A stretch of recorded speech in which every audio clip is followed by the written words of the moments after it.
a ausência da professora Juliana, nossa chefe, que ela está enrolada com uma disciplina que ela está fazendo doutorado lá na Unicamp e tal, então ela não conseguiu mais participar com a gente. Mas ela está aqui. Era para ela hoje, né, conduzir aí a reunião, mas ela pediu para eu e para o Alan, para a gente tocar o grupo de tudo para frente, porque ela está com esse probleminha. Problema não, bom problema, né? Tá fazendo doutorado lá e tal, tá de contabilidade. Ela está vivendo aqui. Fazer doutorado não é bom, não, mas vamos embora, né? Tem que fazer, vamos, né? Se eu botar o chat aqui para ver aqui. Isso. Aí a Érica também, o Kaique também. Grande Kaique. Kaique, nós descobrimos há pouco tempo que ele acredita no ET Bilu. Um dia nós descobrimos isso, né, Alan? Foi mesmo. Uma grande descoberta aí. Bom, vamos para o nosso trabalho.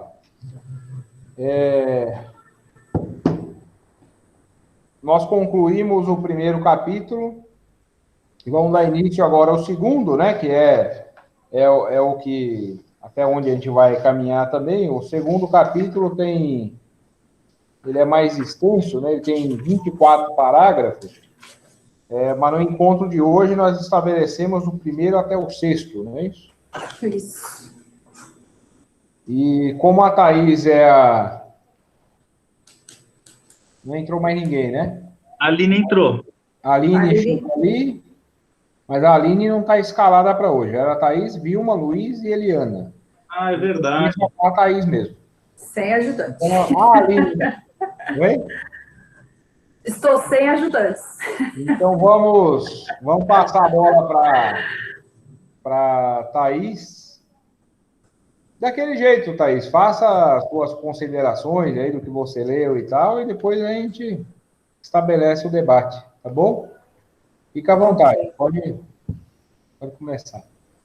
Tá, então vamos lá. Vou fazer uma explanação, então, em cima do que eu li a respeito, com base nesses parágrafos do capítulo 2º, né? Do 1º ao 6º.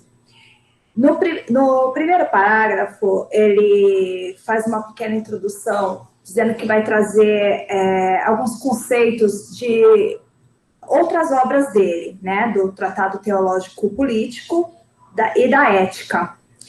E pelo que eu pude perceber, que nós vamos perceber, ele faz isso porque o tratado político dele está baseado totalmente no conceito de Deus dele, né? Que é bastante também difundido, o Deus de Spinoza. Que, bem diferente dos demais filósofos, o conceito de Deus de Spinoza é baseado na imanência, né? Deus de Spinoza não é transcendente, ele é imanente. Para Spinoza, Deus é tudo e todos, né? Ele tem até as mesmas características do Deus cristão, na onipotência, né? Porque ele tem toda a potência, da onisciência, da onipresença, da eternidade. Só que essa eternidade é diferente, porque para ele o universo não morre, só morre as partes, né, do quais é composta o eterno. Essas partes seriam os homens, as plantas, tudo isso. Deixa eu ver o que mais, sim, só para me colocar aqui. Uma concepção bem, assim, metafísica, né? Deus, nessa concepção dessa imanência, Deus, para Spinoza, ele é criador e criatura ao mesmo tempo. Então, O que mais que eu gosto de colocar? Ele é a causa em si, né? Ele é a causa em si. O que mais? Ele pode me ajudar?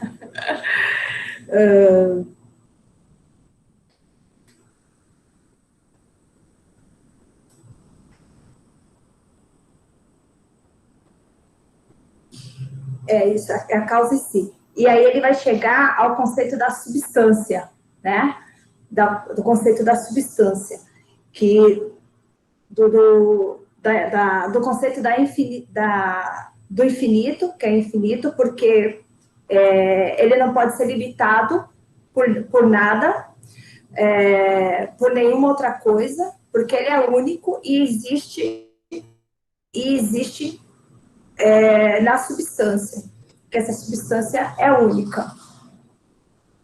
Então, ele vai chegar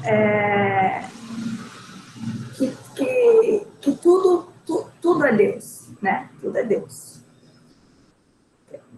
Uma flor é Deus. Eu sou Deus. E as atitudes também vão ser guiadas dessa forma. Deixa eu ver numa parte que ele vai falar isso.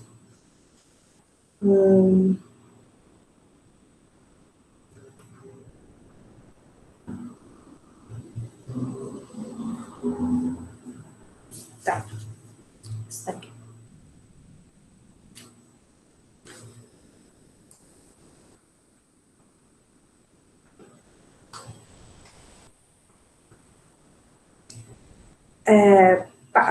Partindo disso, ele trata a natureza, a natureza também como Deus, né? Para ele, a natureza também vai ser Deus, e porque ele é panteísta, né? Então, para ele, natureza é Deus, tanto que ele tem até um brocário, que é Deus sive natura, né? Então, vai partir que a natureza é Deus, os dois nomes para a mesma realidade, tá? E tudo que deriva é a expressão de Deus, né? Tudo que deriva ali vai ser a expressão de Deus.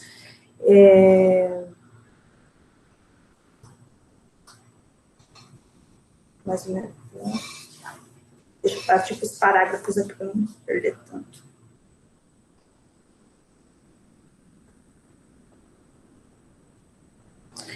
Aí no terceiro parágrafo ele vai falar, né? Sabendo, portanto, que o poder pelo qual existem e agem os seres da natureza é o próprio poder de Deus, conhecemos facilmente o que é o direito natural. Essa definição, então, do direito natural consiste que todos os seres, tudo, peraí que ele vai falar. A definição para ele de direito natural é que tudo é tudo que parte da natureza, né, é direito. Como eu posso explicar? Eu não consigo expressar. Ele traz a definição do direito natural, que consiste o direito de todos os seres têm de utilizar as formas para garantir a sua existência. Ele vai... Tudo o que faz é por ordem da natureza, porque essa natureza é o próprio Deus, a potência, né, do próprio Deus, a potência de existir, de buscar isso. A professora é basicamente isso. Mas...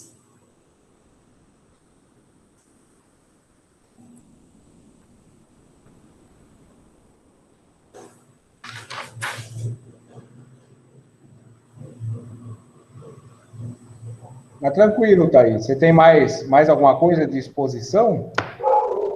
A gente pode abrir a discussão.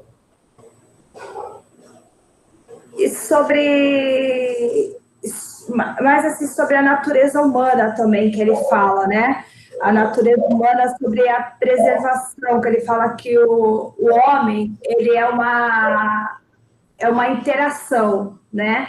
Que o homem, ele,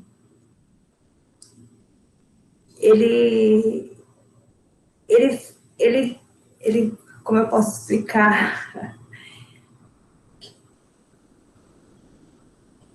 Ele faz um esforço de preservação do próprio ser como uma manifestação das energias. Ele tem a potência de agir e mais a preservação, ele age, né, ele age e mais a preservação da existência dele, entendeu? Essa seria a natureza do homem de Spinoza. Não sei, é meio complicado explicar isso, né? Porque ele é muito diferente dos demais, né? Para mim é meio complicado explicar. Ele é complicado porque é diferente mesmo. Essa diferença toda é o que faz com que ele seja menos estudado que os demais. Né? Isso é interessantíssimo. Muito bem. Alguém quer dizer algo? O Ricardão apareceu ali. Fala, Ricardão. Eu vou lá disso aqui. Ricardão é para os íntimos, né? Você é o professor Ricardo Mendes. E aí? Vou jogar a cara de Ricardão, pô. Abafa. Legal, tô acompanhando aí. Bacana. Bom, vocês não falam, eu falo. Eu falo mais que a peste. Mas, assim, vamos lá. Nesse começo do segundo capítulo... Fala, Ricardo. Só uma coisa. Rapidinho.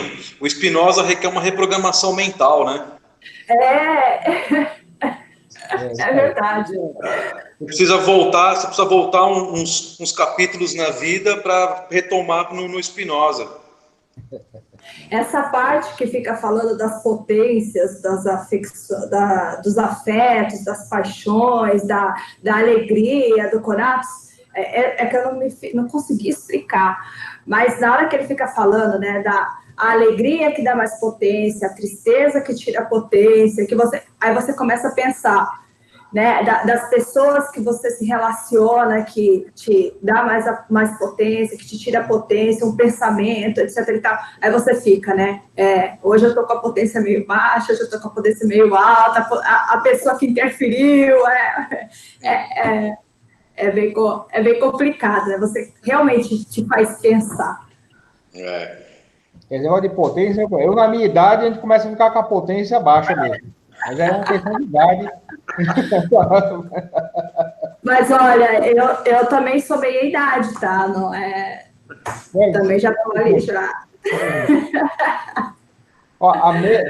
Chamar de meia idade é um jeito bonitinho de falar quem está ficando velho. Isso, eu acho simpático. E eu não gosto da palavra velha, eu gosto da palavra vintage. É vintage? Vintage. Não, eu prefiro que é velho mesmo. Vintage. Bom. Eu só, assim, do que a Thaís expôs, assim, eu queria só insistir numa coisa que a gente falava no outro encontro, que, assim, até o Misael estava participando e tal, e a Fabiana apareceu aí também. O Misael falava lá da possibilidade do Spinoza ter usado uma linguagem ali metafórica para não afrontar, né, uma sociedade teocrática e tal. Mas, assim, a gente tem que tentar partir desse princípio, que, no fim das contas, o que Spinoza diz assim, que Deus não existe. O Spinoza, ele está dizendo isso o tempo todo. Deus não existe. Deus é a natureza. Esse Deus sive natura quer dizer Deus, ou seja, a natureza. Então, ele não pensa, o Spinoza, na obra inteira, ele não trata Deus como se fosse uma entidade que pode ser cultuada, uma entidade, sabe, assim, não existe Deus. né? Eu acho o contrário. Assim, eu tô pegando agora, mas eu acho o contrário. Eu acho que ele dá uma nova leitura a Deus. Ele afirma que Deus existe. Tanto que ele faz uma comparação com Deus cristão. Ele dá as mesmas características ao Deus cristão. Ele fala, olha, o meu Deus também é onipresente, é onisciente, que mais que ele fala? É eterno, é infinito. Só que é imanente, não é transcendente, né? Ele não faz, o meu Deus não faz milagres, porque o milagre é algo que ilude, né? E a vida é como ela é. Eu acho que... Mas você pode pensar assim, o Deus do Spinoza não faz milagre porque ele não é uma entidade. Sim. Então, assim, o que está posto ali, na ética ele desenrola isso, mas no tratado teológico-político também. O que ele está tentando dizer o tempo todo é assim, olha, gente, essa coisa que nós chamamos de Deus, né, de uma entidade que nós cultuamos e que tem, e que, enfim, né, as regras todas, eu ia chamar Deus de caga-regra, mas é feio falar isso no grupo de estudo, né, mas assim, que inventa um monte de regra, isso aí não existe. Porque Deus é a natureza. Mas isso também não é Deus num conceito religioso, mas num conceito colocado numa visão, que nem ele colocou, numa prática filosófica, do tipo, como um criador, uma força, que ele coloca nesse sentido, né? Sim, então, uma força que é a força da natureza. Posso fazer uma colocação? Assim, um Deus que não seja religioso, você concorda que não faz sentido? Porque eu acabei me apaixonando mesmo por Spinoza. Eu agora estou na defesa dele. Eu advogada de Spinoza.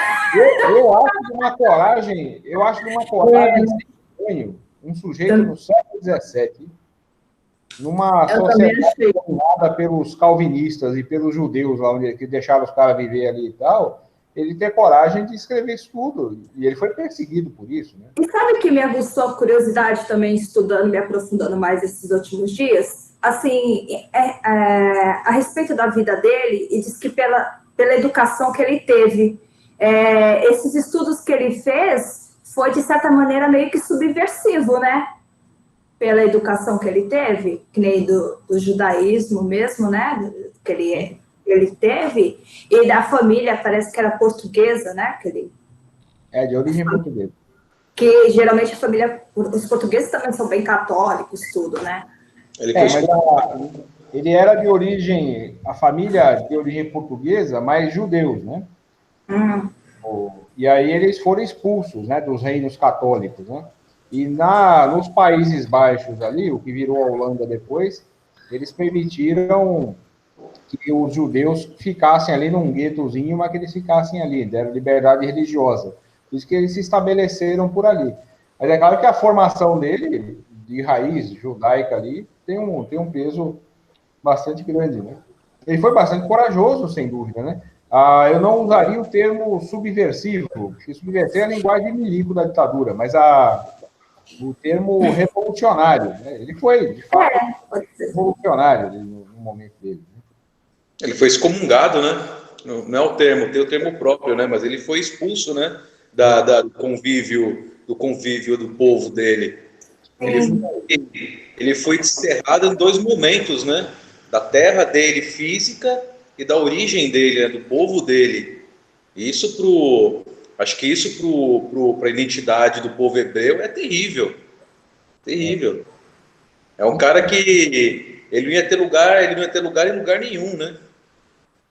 Eu fico pensando assim, mas que momento que deu esse clique na cabeça dele, do tipo, vou reescrever, vou meio que reinventar esse Deus, né?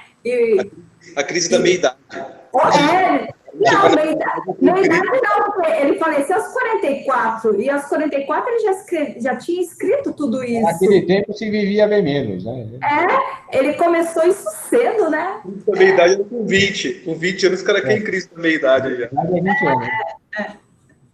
Mas assim, é claro que a gente não tem como saber o momento exatamente.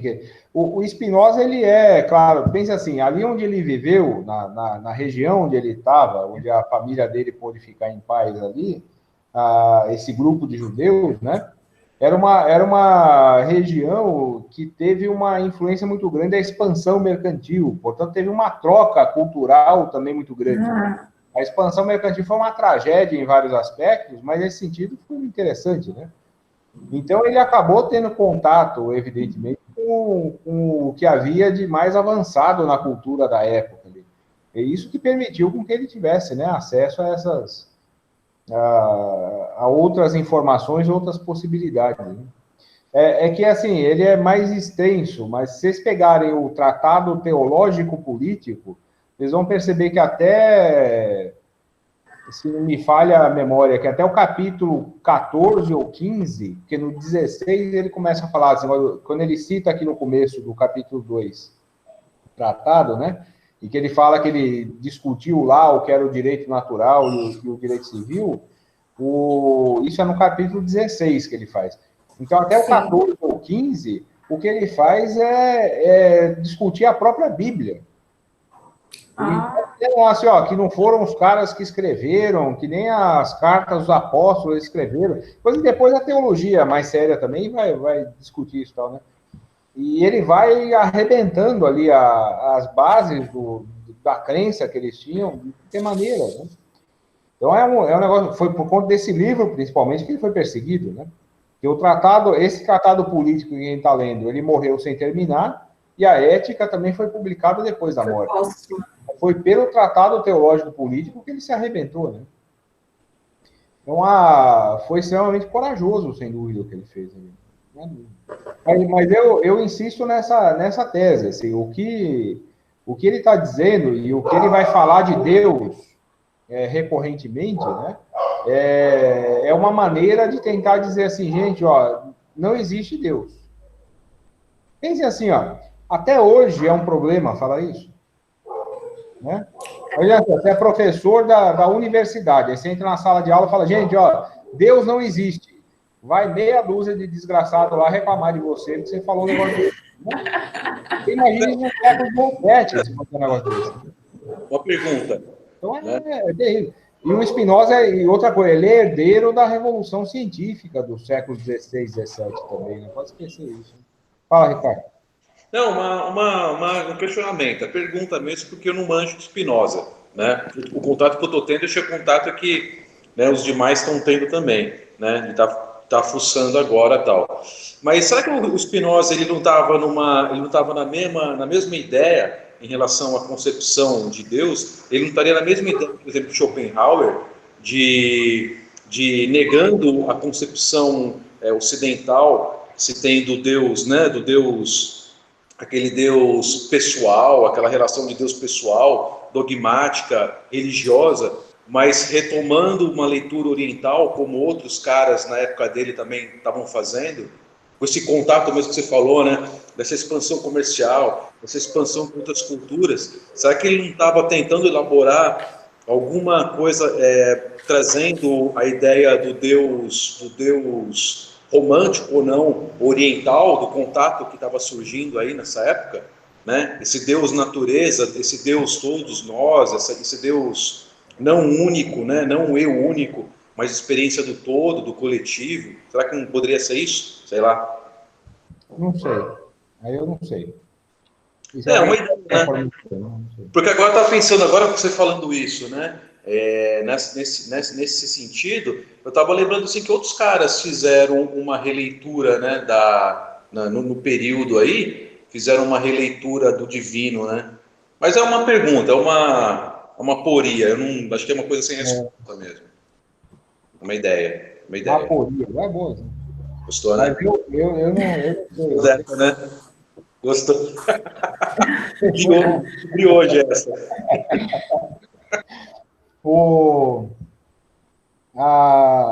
A Érica está com dificuldade de falar, né? Está tentando ligar o microfone. E a Fabiana está com sono, dando sono na Fabiana. César, deixa eu fazer uma pergunta aqui. O Spinoza eu tenho umas dúvidas a respeito, talvez pela falta de informação na leitura dele. Mas, ao mesmo tempo que ele nega assim, a existência de um Deus, proferido aí pela Igreja Católica ou até pelo judaísmo também, ele também acredita em algo, ele fala de Deus da natureza, ele dá outros exemplos de Deus. Então, afinal, qual é o conceito que ele tem de Deus? O que seria o Deus do Spinoza? A natureza. Tá, mas a natureza o quê? Qual foi a primeira árvore? Tem que ter um Deus, ou são todos os deuses? Não, ele não vai entrar nisso. Ele não entra. Assim, ó, eu vou insistir de novo, eu não sou especialista em Spinoza, não sou... Tá. Eu teria que consultar a Marilena Chauí, lá que passou a vida lendo e traduzindo, etc. Mas, assim, ele não vai entrar nessa questão da origem das coisas, etc. E tal. Eles não tinham nem informações, né, para isso. Né? O que a gente pode pensar, pensar com o conhecimento humano acumulado no nosso tempo, é que esse problema da origem da matéria não é um problema para a ciência. Assim, a origem do mundo material é um problema tão... É um falso problema para a ciência, tanto quanto Deus existir ou não é um falso problema para a ciência. Então, o Spinoza, o Spinoza, ele é já produto das revoluções científicas ali do século XVI e tal. Assim, ele vai viver um tanto do tempo dele e as coisas eram explicadas a partir de Deus, né, e tudo ligado, né, o teocentrismo, né, é o que vigorava. Sim. Mas esse problema da origem não vai aparecer. Eu digo para você o seguinte, assim, ó, essa questão assim, ó, de onde veio tudo, isso não é um problema da ciência. Sim. A ciência ela vai partir do seguinte princípio: a única coisa que a gente pode observar e pode sugerir é que a matéria existe e passa por transformações. É isso. Tá. Não tem como ele fala tanto em Deus, eu acho que nos livros dele, né? E não sei se ele busca uma origem. É lógico que a origem não, que você já explanou aí, mas é engraçado como ele trata muito sobre Deus, até nas negações, e ao mesmo tempo ele coloca alguma coisa. Então eu queria entender um pouco mais do pensamento dele a respeito de Deus, né?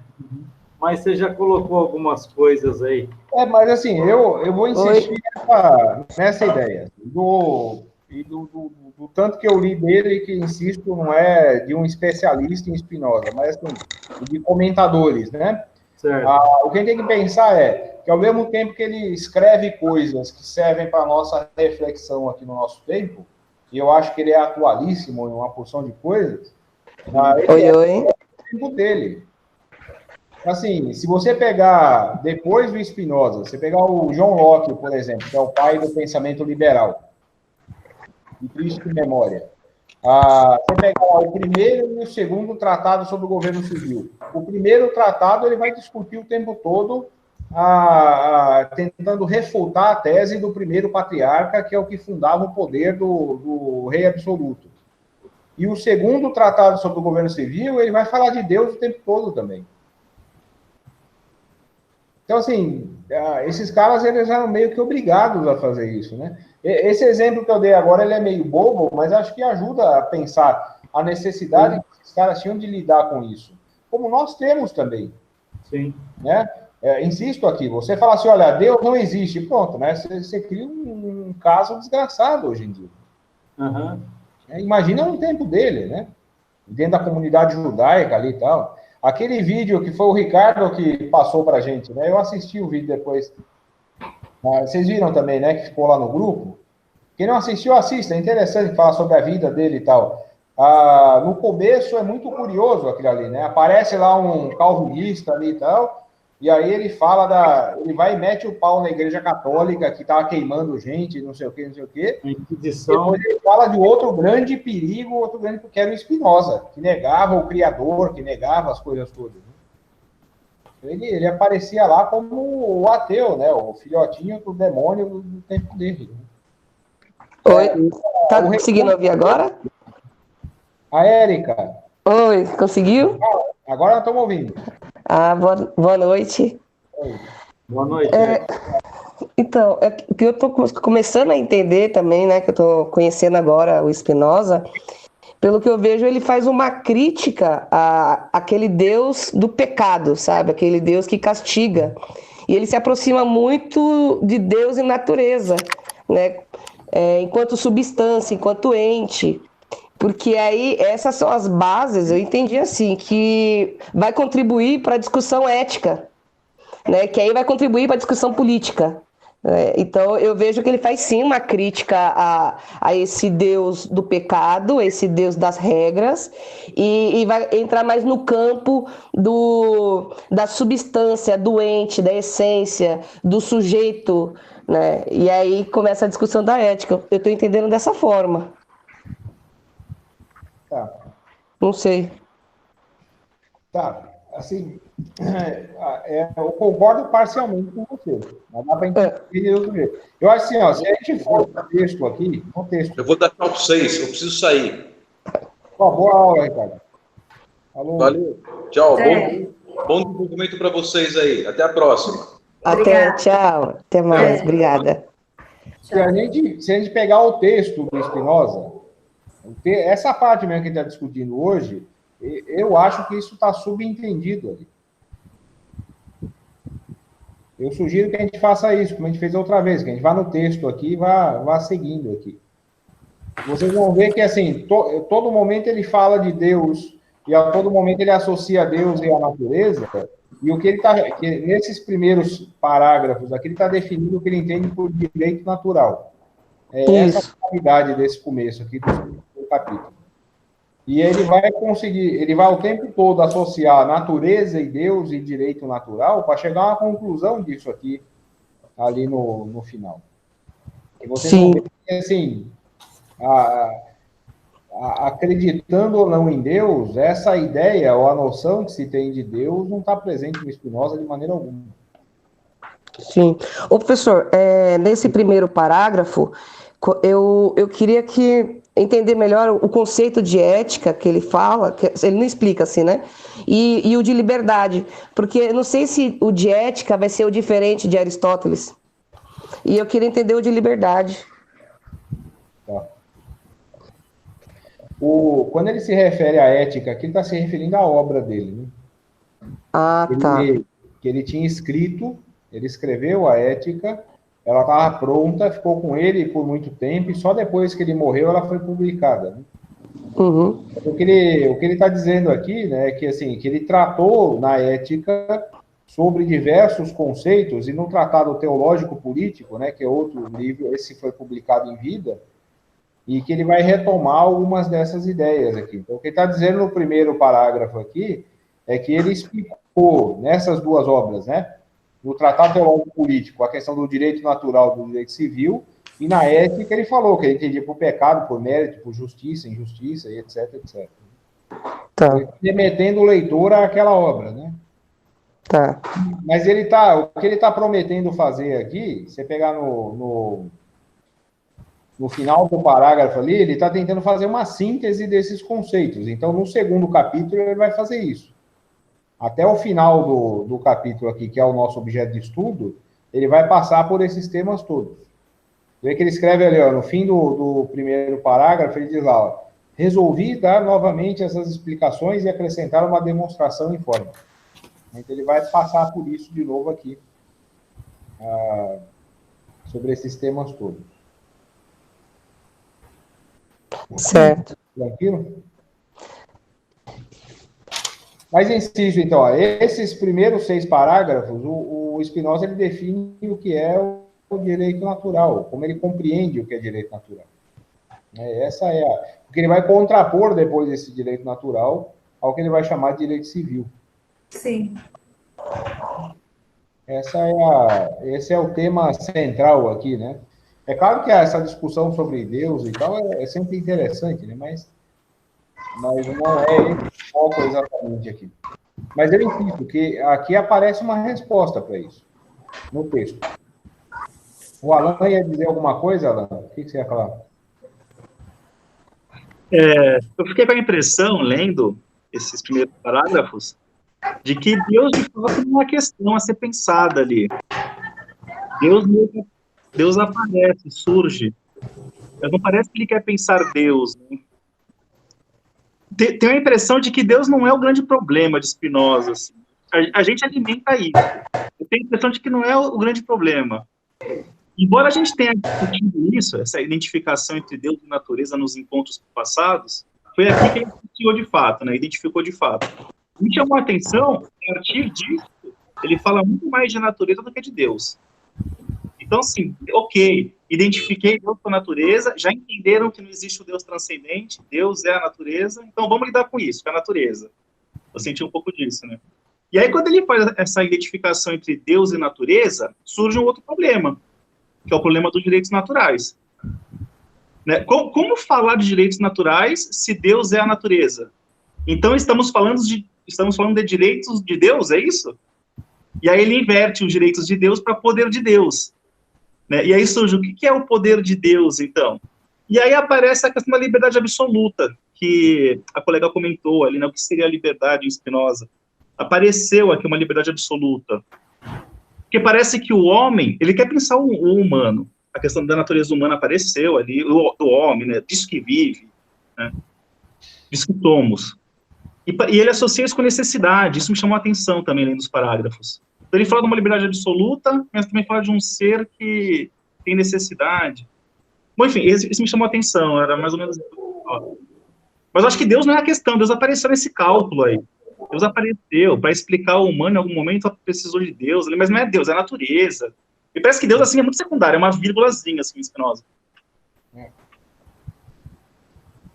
Eu também, assim, eu só insisto, assim, é que eu concordo plenamente com você, mas não porque ele é uma vírgulazinha, mas é porque a questão dele não é Deus, insisto isso.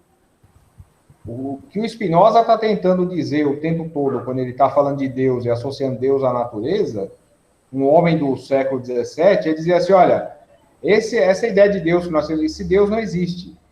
É isso que ele está fazendo o tempo todo. Ó, o Marx fez isso 2 séculos depois, e até hoje o povo fala mal dele, pô. Sim. Então, assim, não era algo simples de se resolver ali, né? Sim, sim. Mas eu concordo com você, Alan. A questão aqui não é Deus. E se vocês lerem o Tratado Teológico Político, vocês vão ver que também não é Deus ali o problema. Logo nesse começo, bom, o primeiro parágrafo é muito curto, né? Ele remete a 2 textos anteriores e tal, coloca a questão. Aí no segundo parágrafo apareceu ali essência ideal, isso me provocou um pouco. Porque lá na discussão anterior, a gente viu que ele criticava aquele humano fantasiado, né? Dotado de características positivas, e apareceu essa essência ideal aqui. Você chamou a atenção também, César? Mas se a gente lê o texto, dá para entender. Vamos fazer daquele jeito que nós fizemos? Vamos ler isso aqui? Vamos. Vamos lá. Diz, ó, qualquer coisa natural pode ser concebida adequadamente, quer exista ou não exista. Contudo, o princípio em virtude do qual as coisas naturais existem e persistem na sua existência não se pode concluir da sua definição, pois a sua essência ideal permanece. Depois de elas terem começado a existir, a mesma que antes de existirem.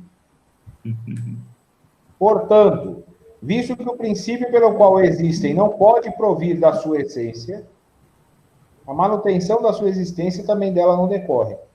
Elas necessitam, para continuar a ser, do mesmo poder que era preciso para que começassem a existir. Daí a consequência que o poder pelo qual as coisas da natureza existem e agem não pode ser outro senão o poder eterno de Deus. Se qualquer outro poder tivesse sido criado, não poderia, por efeito, conservar a si próprio, e, por conseguinte, também não poderia conservar as coisas naturais. Mas teria ele mesmo necessidade para permanecer na existência do mesmo poder que era necessário para que fosse criado. Se você ler esse segundo parágrafo aqui, parece que ele está enfiado naquelas metafísicas mais malucas próprias da escolástica medieval. Mas se você ler o seguinte, as coisas clareiam, tá vendo? Diz lá, sabendo, portanto, que o poder pelo qual existem e agem os seres da natureza é o próprio poder de Deus, ou seja, da natureza mesmo. É essa a vírgula que tem que fazer. Ó, sabendo, portanto, que o poder pelo qual existem e agem os seres da natureza é o próprio poder de Deus, que ele diz que é a natureza também, conhecemos facilmente o que é direito natural. Pois que, com efeito, Deus tem direito sobre todas as coisas e o que o direito de Deus não é, senão o próprio poder de Deus. Substituam isso por natureza, e isso não faz sentido, considerado na sua liberdade absoluta. Todo ser na natureza tem da natureza tanto o direito quanto a capacidade tem para existir e agir. Cara, o que ele está dizendo é o seguinte, ó. O direito natural e a natureza é algo mais amplo, e aí se você quiser encontrar alguma coisa, esse natureza é um conceito filosófico, evidentemente, sempre, né? Existe natureza, né? Eu determinei isso aqui. Mas o que ele está dizendo é que tudo que existe, existe pelo poder da natureza, que é a mesma coisa que o poder de Deus. O que determina a essência das coisas todas não é cada coisa singular, não é o ser vivente. Da mesma coisa que o que determina o que os humanos são essencialmente, não é cada humano que eu estou vendo aqui, mas é a espécie. Não é isso? O que é naturalmente humano? É o que a Thaís é, ou o Alexandre, ou o Carlos, ou o Alan, ou o Kaique, a Fabiana e tal? Não, antes da gente existir, e mesmo que a gente não existisse, ele está dizendo aqui, isso. Nós podemos entender o que é a nossa espécie, não é isso? Ok. Quais são nossas características, etc. E tal. Tudo que nós podemos fazer, isso que ele vai identificar com o direito natural, tudo que nós somos capazes de fazer, ou tudo que nós temos essa liberdade absoluta de fazer, ela tem a ver com essa natureza. O direito natural, portanto, ele vai fazer com que nós vivamos... Você vê que ele antecipa o Darwin um pouquinho aqui. Tem um tanto de seleção natural, Costa, aqui. Ele está dizendo o seguinte, ó, por natureza, nós tentamos sobreviver. Por natureza, nós vamos fazer o quê? Nós vamos agir. Você vê que ele fala da capacidade? Ó, todo ser na natureza tem da natureza tanto o direito quanto a capacidade tem para existir e agir. Sim. Quer dizer, pela natureza ou pelo direito natural, o que prevalece é a capacidade ou a potência, ele vai usar esse termo mais na frente, que nós temos de persistir. Portanto, o mais forte vai submeter o mais fraco. Porque no Tratado Teológico Político, eu já mencionei isso outras vezes. Lá no capítulo 16, ele vai falar, ó, o direito natural é assim, os peixes vivem na água. A água ali está ali para todo mundo, legal. Só que assim, o peixe grande come o peixe pequeno. O peixe grande tem a capacidade de fazer isso. E é necessário para ele. Ele quer se alimentar, então ele come o peixe pequeno. E o peixe pequeno, ele se arrebenta, paciência. Isso é uma questão de direito, né? Isso é uma questão de direito, parece, para ele também, né? É mais ou menos isso que ele chama de direito natural, né? É exatamente isso. Conservar em si, né? Conservar a si. Por isso que o direito civil é necessário. Criar uma institucionalidade para amenizar. Oi? A conclusão do capítulo é essa. Nesses 6 primeiros, está falando de direito natural.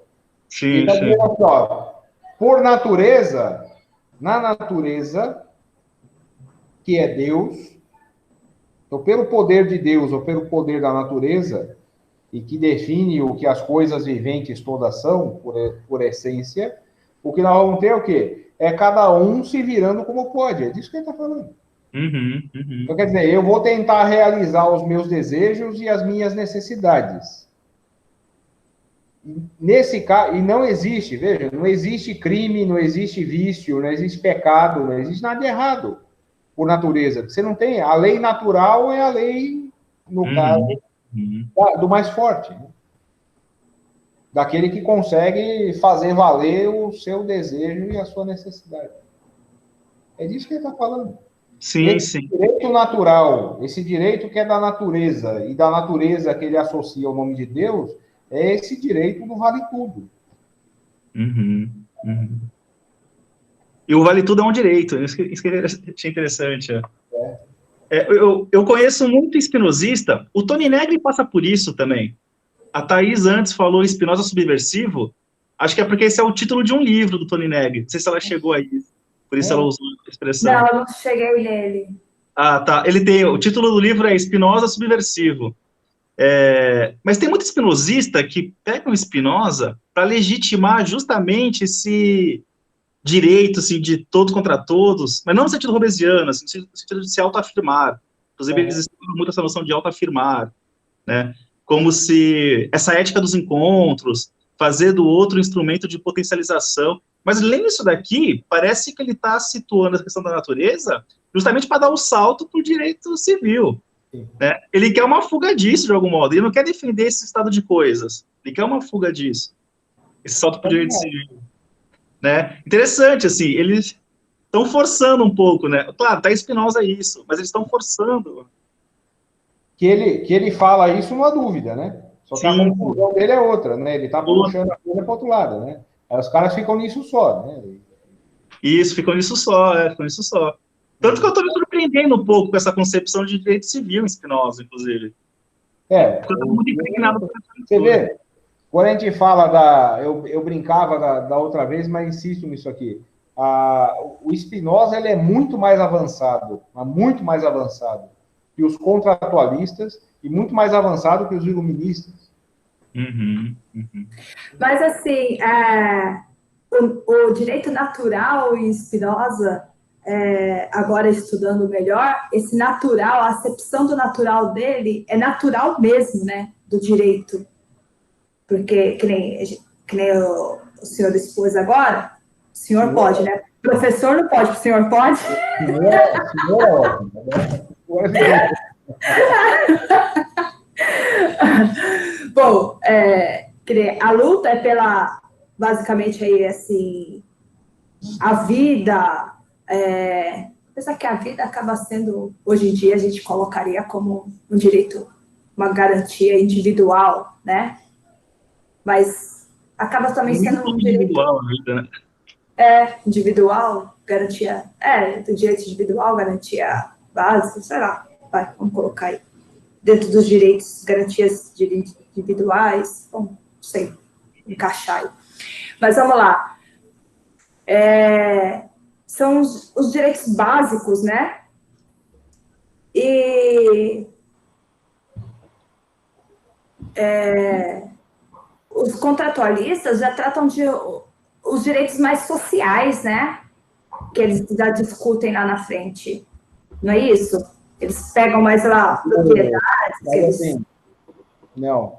Mas, assim, a diferença deles é que todos os contratualistas vão partir da ideia do jus naturalis, do direito natural.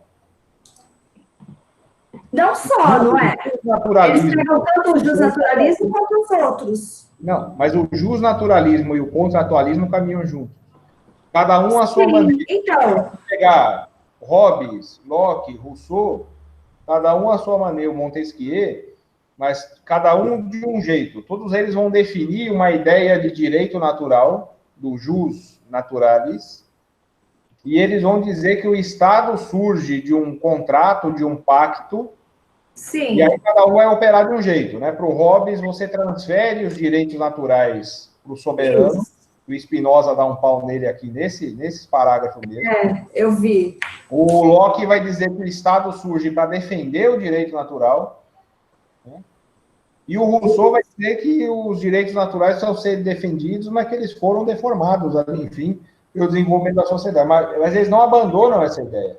O que o Spinoza faz é operar uma divisão radical, assim, ó, que nós chamamos de direito natural. Por isso que ele é um avanço para além desses caras, embora ele esteja antes. Isso é não do Hobbes, né? Mas isso é muito louco, porque assim, o que ele está dizendo é o seguinte, ó, ele faz uma coisa muito interessante, que os iluministas são culpados até hoje dessa visão que ele tem, que é criticar essa ideia da razão. E a ideia de que nós podemos resolver as coisas através de grandes acordos coletivos e confiar que a humanidade é capaz de ser tocada adiante através de instrumentos racionais. Sim. O que ele está dizendo é assim, cara, o que não é razão não é vício, pecado ou deformação. Nós somos isso tudo. Nós somos a razão e as coisas todas estáveis que nós somos capazes de fazer também. Isso tudo é a gente, é a nossa natureza. Uhum. O direito natural, ou então por natureza, nós vamos agir de que maneira? Nós vamos agir sendo esse conjunto de desejo, de razão e de necessidade e de busca pelo prazer e não a busca pela dor, que é um princípio básico para qualquer animal, não só humano. Sim. Na busca pela situação mais confortável e não pela mais desfavorável, você vai usar não só a razão, mas essas coisas outras todas. Isso. Vão condenar depois como sendo pecado, crime, vício e etc. Então ele está dizendo que Professor, é direito natural. Pelo direito natural, nós nos arrebentamos. Ou nós guardamos esses nossos, o que nós somos por natureza, e conseguimos controlar isso dentro de uma estrutura, né, que nos faça viver de uma dada maneira, ou a gente se arrebenta mesmo. Peixe maior para ver menor. Professor, então, no caso, se eu pensar enquanto política o direito natural em Spinoza, eu consigo dialogar com a democracia, com o conceito de democracia, ou não?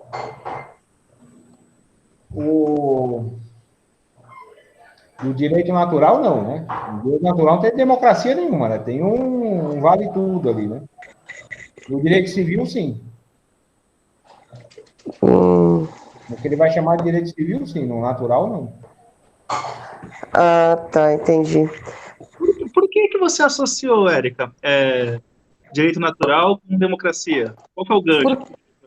Porque eu pensei que se eu estou considerando a essência de cada ser humano, se eu estou considerando esse coletivo, logo isso é uma das estruturas da democracia, né? Considerar as individualidades, o todo, o coletivo. É porque eu pensei enquanto substância de cada pessoa, né? Que não existe, né, em Spinoza. É uma única substância, que é Deus, né? Isso, mas Deus tem tudo, né? Deus é tudo. Então, quando eu considero o outro, eu estou considerando aí, por isso que eu pensei um pouco com a democracia. Tá, legal. Eu perguntei porque tem toda uma linhagem que pensa a democracia como um conflito, institucionalização do conflito, como se o conflito fosse uma peça-chave estratégica para a democracia. Eu sei que você tinha pensado algo nesse sentido, assim. Porque no direito natural parece que é esse conflito para se preservar, né? Que ele chama aqui de conservar-se a si próprio. Tá. Aí, eu sei que tinha sido esse o gancho, mas eu entendi seu raciocínio. Você pegou a questão do outro. Tá. Ó, eu aproveitei o nosso intervalo aqui, ó. Se vocês me permitirem, eu peguei aqui o Tratado Teológico Político, que é esse aqui, ó. Que é outro texto. No capítulo 16, esse negócio do peixe que eu falo sempre aqui. E vejam onde é, ó, Deus é a natureza, não é isso? Vocês vão ver onde é que ele bota a natureza e Deus aqui. É o segundo parágrafo aqui. Ele vai dizer o seguinte, ó. Por direito e instituição da natureza, não entendo outra coisa senão as regras da natureza de cada indivíduo. Regras segundo as quais concebemos cada ser como determinado a existir e a se comportar de uma certa maneira. Determinado naturalmente. Por exemplo, os peixes estão determinados pela natureza a nadar. E os grandes a comer os pequenos. Por conseguinte, os peixes aproveitam a água e os grandes comem os pequenos, em decorrência de um direito natural soberano. O direito natural soberano é exatamente o que permite que o peixe maior coma o menor, porque o peixe maior ele vai atuar de acordo com as suas necessidades e de acordo com a sua capacidade. Ele não está falando de capacidade e potência. De fato, é certo que a natureza considerada absolutamente tem direito soberano sobre tudo que se encontra em seu poder. Isso quer dizer que o direito de natureza estende-se também até onde se estende sua potência, pois o poder da natureza é a própria potência de Deus, e tem sobre todas as coisas um direito soberano. Veja que bem louco. Ele está colocando a natureza, o direito natural e Deus nesse nível das necessidades. E do cada um se virar como pode, de acordo com a sua capacidade.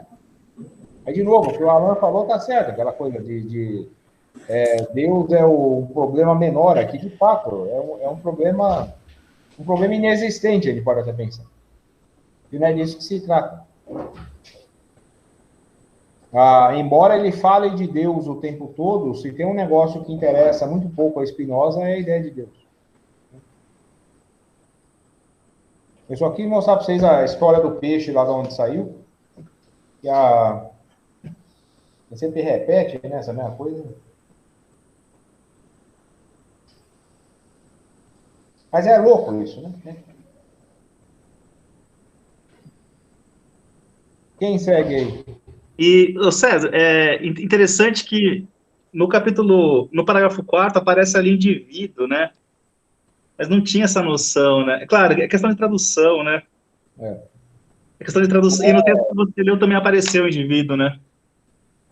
Não é o indivíduo dos liberais, né? Do John Locke, né? Como tratar do humano, assim, em Spinoza, assim? Se a gente não quer usar o indivíduo, poderia usar o quê? Mas, assim, você pensar, a tradição filosófica nunca deixou de falar da pessoa singular, né? É que o conceito de indivíduo, ele carrega uma definição ruim, né?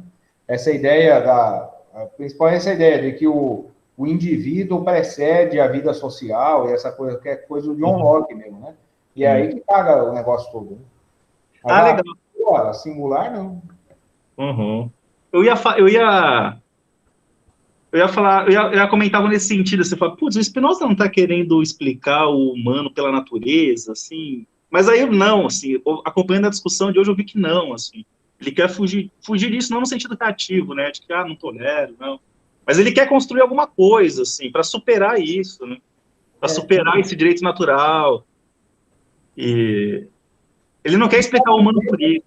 Mas ele está dizendo que nós somos isso tudo aqui mesmo. Sim. O que ele vai concluir depois é que se a gente deixar rolar assim, né? Mas ele fala, porra, o Hobbes também faz isso, mas assim, o Spinoza faz diferente do Hobbes. Faz diferente. Nós paramos em qual? No quarto? Sim. Acho que foi. Tá. Vamos seguir no quinto? Vamos lendo o texto? Esse quinto parágrafo aqui, ele é terrível.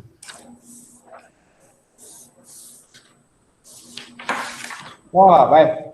Se vocês deixam, eu fico falando pra cacete aqui, ninguém fala nada mais, né? Eu sou falador mesmo, né? A Fabiana não fala nada, ela só dá risada. A Fabiana tá tomando um negócio ali, que eu vejo toda hora dar uma bicada ali. Não deve ser água. É água, sim. Vamos lá. O quinto parágrafo de lá. Se, portanto, a natureza humana estivesse disposta de tal modo que os homens vivessem segundo unicamente as prescrições da razão, vai fazer a crítica da razão. E se todo o seu esforço tendesse apenas para isso, o direito natural, enquanto se considerasse o que é próprio do gênero humano, seria determinado somente pela capacidade da razão. Aí vem a pancada que ele dá. Mas os homens são mais conduzidos pelo desejo cego que pela razão. E, por conseguinte, a capacidade natural dos homens, isso é, o seu direito natural, deve ser definido não pela razão, mas por toda a vontade que os determina a agir e através da qual se esforçam por se conservar. Tá vendo? Igual o peixe, a relação dos peixes. E você vê, ele não está separando a razão das demais coisas. Está dizendo, é isso aí tudo. Ele vai insistir nesse argumento. Confesso, na verdade, que esses desejos que não têm a sua origem na razão não são tanto ações como paixões humanas. Mas, como se trata aqui do poder universal da natureza, que é a mesma coisa que o direito natural, o poder universal da natureza, que é Deus, portanto, o poder universal de Deus, que é a mesma coisa que o direito natural, não podemos reconhecer nesse momento nenhuma diferença entre os desejos que a razão engendra em nós e os que têm outra origem. Não dá para separar. Uns e outros, efetivamente, são efeitos da natureza e manifestam a força natural pela qual o homem se esforça por perseverar no seu ser. Quer seja sábio ou insensato, o homem é sempre parte da natureza. E tudo aquilo através do qual é determinado a agir deve ser relacionado com o poder da natureza, tal como este pode ser definido pela natureza desse ou daquele homem. Quer seja conduzido pela razão ou apenas pelo desejo, o homem efetivamente nada faz que não esteja conforme com as leis e as regras da natureza, isto é, em virtude do direito natural. Essa visão que ele tem integral do humano é uma grande novidade. É diferente da repartição que se vai fazer no humano, principalmente no pensamento ocidental. O Ricardo está lembrando lá do Oriente, não sei o quê. No Oriente, a gente tem ainda uma galera que vai insistir, né, em pensar o humano integralmente.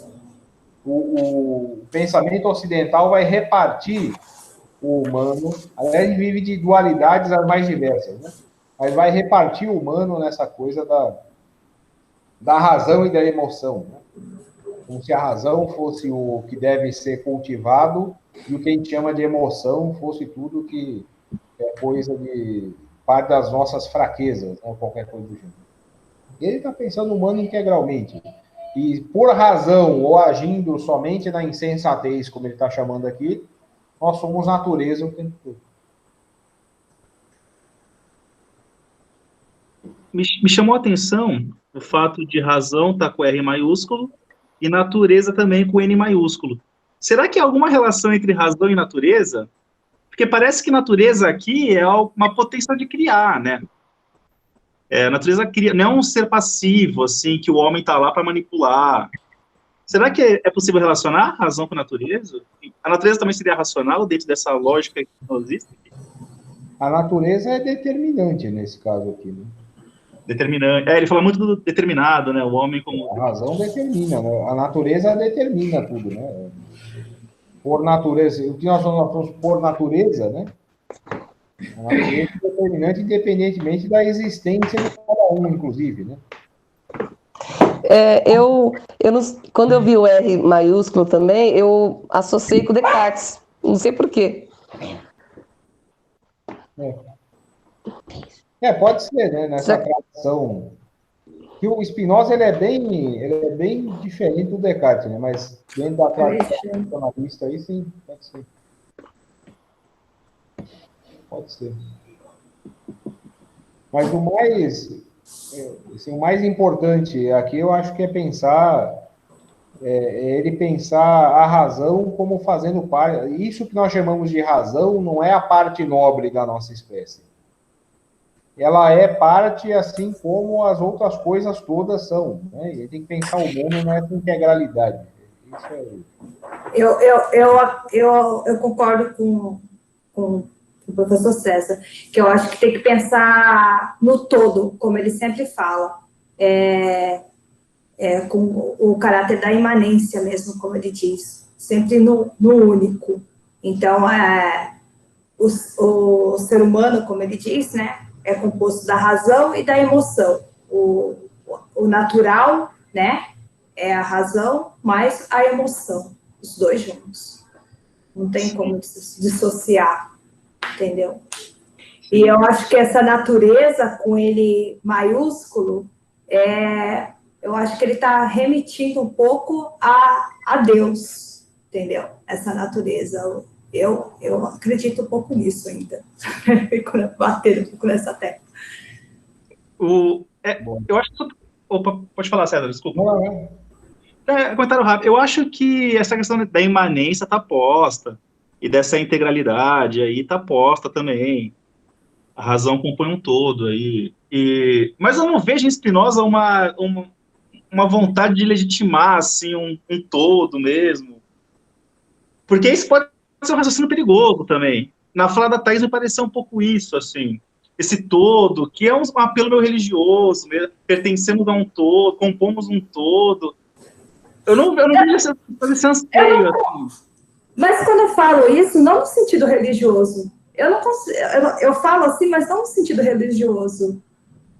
Quando eu falo de Deus dele, não no sentido religioso, no sentido prático mesmo, que ele fala, entendeu? Da prática do humano mesmo, do humano, do imperfeito, como o César falou nas outras aulas. Ele vê o humano como o ser caótico mesmo, do ser errante, dele se relacionando, entendeu? Das paixões, das tristezas, entendeu? Disso tudo, não dele certinho, obedecendo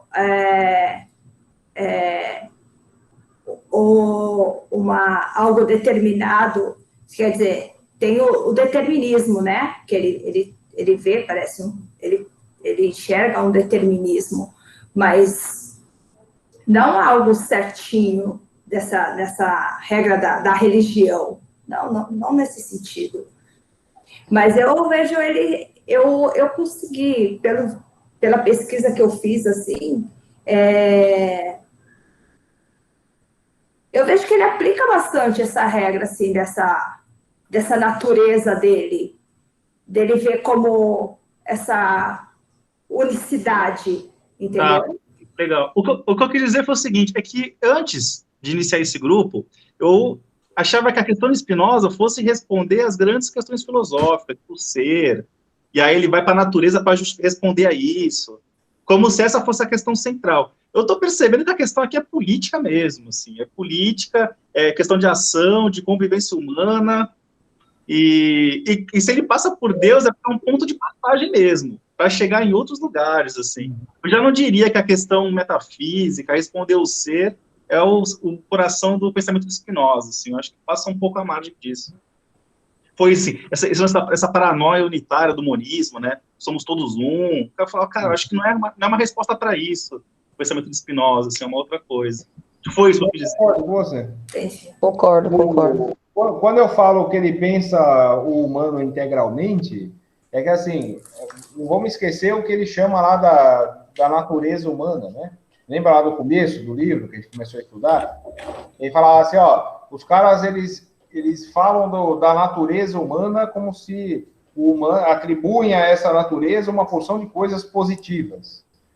E aí nós vamos ver tudo que o humano faz, que nós consideramos, vamos dizer que faz parte da natureza humana. Isso é vício, isso é pecado, isso é crime, isso é desvio, e etc.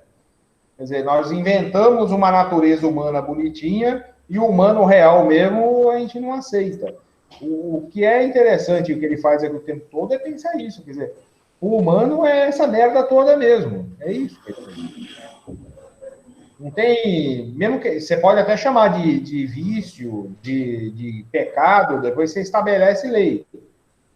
No direito natural não tem lei, né? Uhum.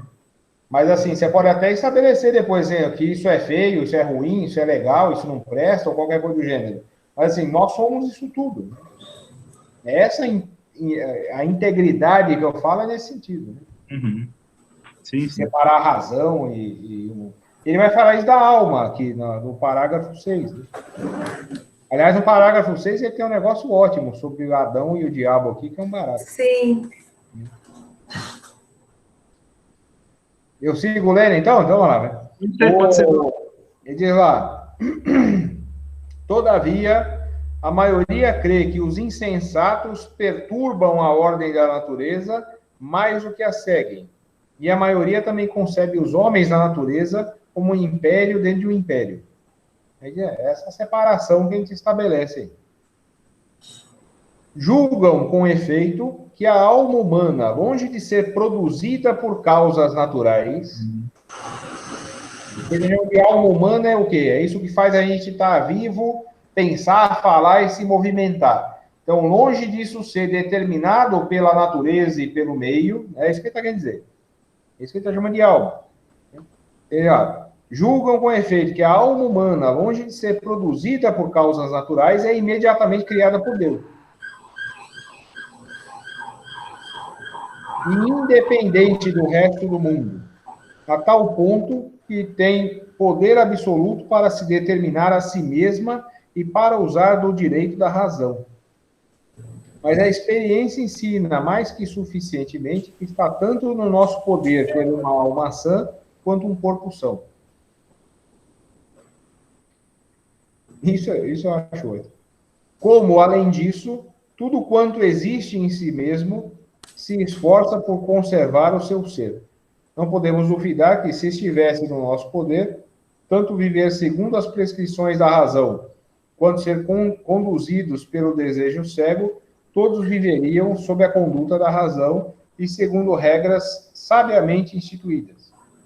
E se estivesse sob nosso poder, nós faríamos isso tranquilamente.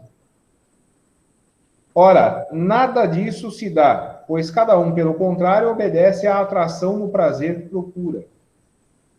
Não é verdade que esta dificuldade seja eliminada pelos teólogos, quando declaram que a causa dessa incapacidade da natureza humana é o vício ou o pecado que tem a sua origem na queda do primeiro homem.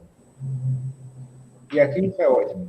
Se o primeiro homem tivesse tido o poder de permanecer reto tanto quanto de tombar, se estivesse na posse de si mesmo e de uma natureza ainda não viciada, como poderia ter acontecido que, possuindo saber e prudência, tenha caído? Quer dizer, se fosse possível a gente agir só de acordo com a razão, dessa maneira como... Eu disse que eu ensino, os iluministas vão encher o saco com isso. Se fosse possível viver apenas de acordo com a razão, ou se isso tudo não fizesse parte da nossa natureza, né? Se isso fosse possível, e se essa alma do primeiro humano ali não tivesse viciada, ele cairia por quê? Né? Tem desculpa para isso, né? Os teólogos vão dar essa desculpa para os que vêm depois, beleza, mas e o primeiro, quem explica, né?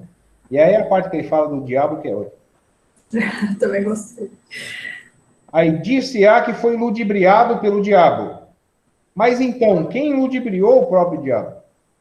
Quem, pergunto eu, pôde fazer com que um ser preponderante sobre todas as outras criaturas tenha sido suficientemente louco para querer ser maior que Deus? Este ser que tinha uma alma sã, não se esforçaria por conservar o seu ser tal como o possuía? Como pôde acontecer, além disso, que o primeiro homem, na posse de si mesmo e senhor da sua vontade, se tenha deixado seduzir e ludibriar? Se tinha o poder de usar retamente a razão, não poderia ser ludibriado, porque, tendo poder sobre si mesmo, se esforçaria necessariamente por conservar o seu ser e a sua alma sãos. Ora, supõe-se que tinha esse poder. Portanto, conservou forçosamente a alma sã e não pôde ser ludibriado. Porém, a sua história mostra que não é assim. É preciso reconhecer, por consequência, que não estava no poder do primeiro homem usar retamente da razão, mas que ele estava, como nós o estamos, submetido às paixões.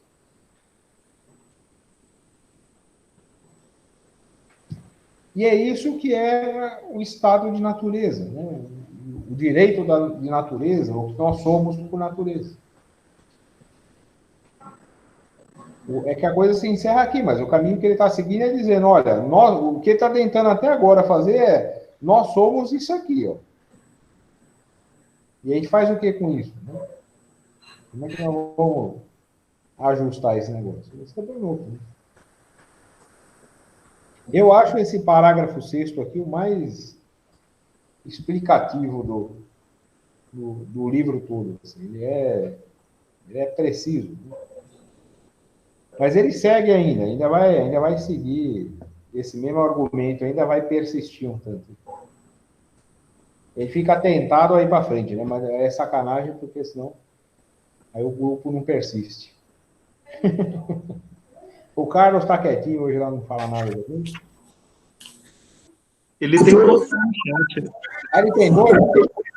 Estou pensando aqui, meu, sobre... Estava esperando chegar nesse último parágrafo aqui, que eu achei, assim, comprometedor, né, para a questão aí de Bíblia Sagrada, né? É um questionamento complicado. O sujeito nasce, entre aspas, né, com todo o poder, aí, pensando no tal do Adão, aí, né, esse primeiro ser aí, com todo o poder sobre todas as criaturas, pelo menos é a narrativa, né, que se põe. Nossa, se ele de fato tinha consciência de tudo isso, e aí a ideia da razão, né, eu sei que eu posso tudo isso, tenho consciência de tudo isso, por que então jogar tudo isso fora? Sabe? É um embate interessante, né? Um embate interessante, porque eu posso dominar todas as criaturas, né? A natureza em si, e de repente que foi colocado por uma paixão, por uma, por dizer, curiosidade, entre aspas, né? De querer conhecer algo que me desperte interesses, enfim, isso são paixões, né? Aquilo que me desperta, os interesses e tal.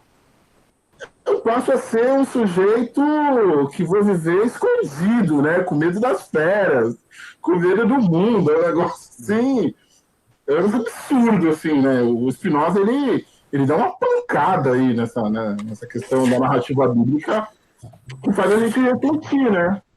Coisa que a gente não, assim... Eu fui criado dentro da doutrina católica ali, né? Do cristianismo bem, né? Primeira bem conservadora. Eu sou aquele o desvio, né?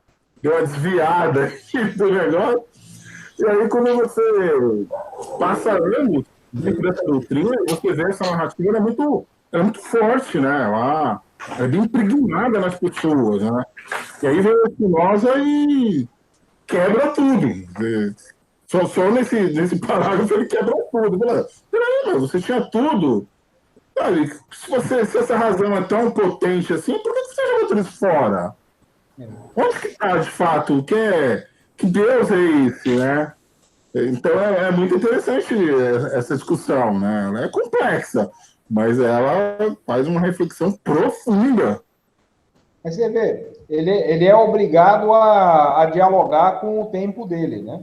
Então, assim, a explicação religiosa para o que se chama de pecado, dos vícios, etc., assim, porque teve o primeiro lá que fez a merda e nós somos descendentes dele, então nós tendemos ao pecado por isso. Então, o que ele faz aqui é dizer assim, então, legal, essa aqui é a desculpa de vocês, né? Então, vamos pensar nesse sujeito aí. Por que diabo ele, né? Se ele pudesse... Então, o que ele está querendo falar assim, o humano não pode agir somente através da razão, é isso que ele está dizendo o tempo todo. Aí não convencer as pessoas e tal, e todo mundo conscientemente vai fazer as coisas e pactuar tudo e etc. Não dá.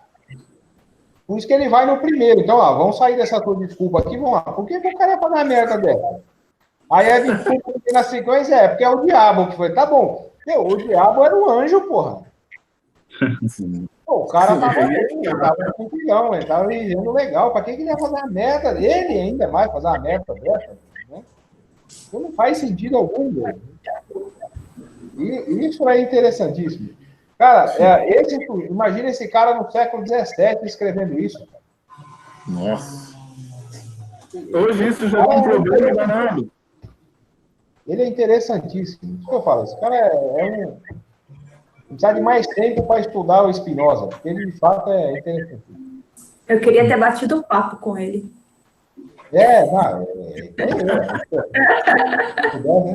Trocar ideia com Aristóteles, eu queria. Eu falei, aí, mano, como é que você né? Eu trabalho na UNB, os caras me consomem lá, mas assim, como é que você consegue tempo, né? Ele tinha escravo, né? Escravizado, não, desgraçado.